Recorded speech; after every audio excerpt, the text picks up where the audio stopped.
Hola, hoy vamos a hablar sobre los conceptos de calor y temperatura y cómo suceden los cambios de fase. Para esto iniciaremos definiendo qué es el calor. El calor es una cantidad de energía, a la que llamamos energía calórica. Por lo tanto, su unidad de medida son los joules. Una unidad de medida que también se suele utilizar para medir el calor son las calorías. Entonces es importante tener en cuenta que una caloría equivale a 4.184 joules de energía. Tenemos por otro lado la temperatura, que básicamente es una cantidad escalar, es decir, que puedo expresar utilizando solamente un número y una unidad de medida. Las tres escalas de temperatura más reconocidas que más se utilizan son las Celsius, Fahrenheit y Kelvin. En la escala de temperatura Celsius, la unidad de medida son los grados centígrados. En la Fahrenheit son los grados Fahrenheit y en la Kelvin son los Kelvin.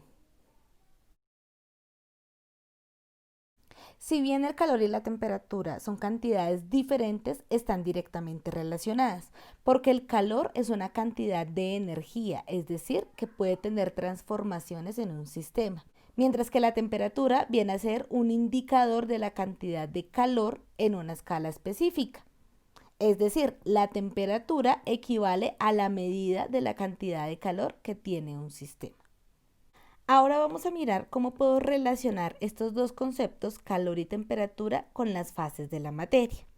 Entonces tenemos aquí un diagrama en donde ponemos las cuatro fases fundamentales de la materia: sólido, líquido, gaseoso y plasmático.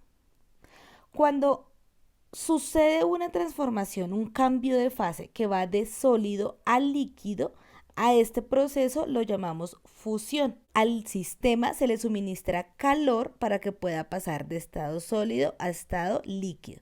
Y a este proceso, como ya lo había mencionado, se le llama fusión. Si a un sistema en estado líquido se le sigue suministrando calor, es decir, su temperatura sigue aumentando, va a pasar a estado gaseoso.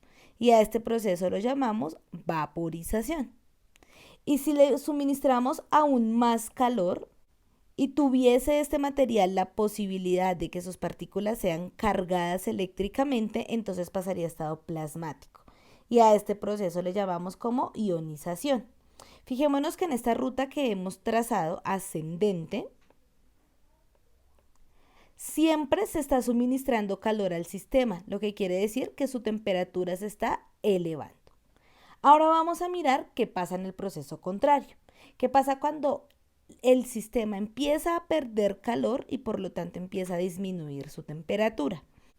Si yo tengo un sistema en estado plasmático y sus partículas dejan de estar ionizadas, es decir, dejan de tener una carga eléctrica, ocurre un proceso de desionización y este sistema pasa a estado gaseoso.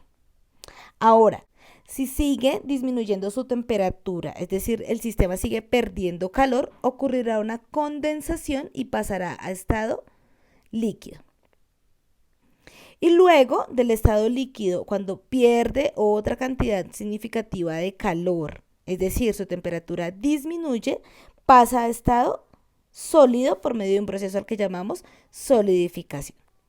En algunas condiciones, un sistema puede pasar directamente de estado sólido a estado gaseoso. En esta situación ocurren cambios de temperatura significativos, que además suelen estar acompañados de cambios de presión, que son importantes para que se den este tipo de cambios de fase.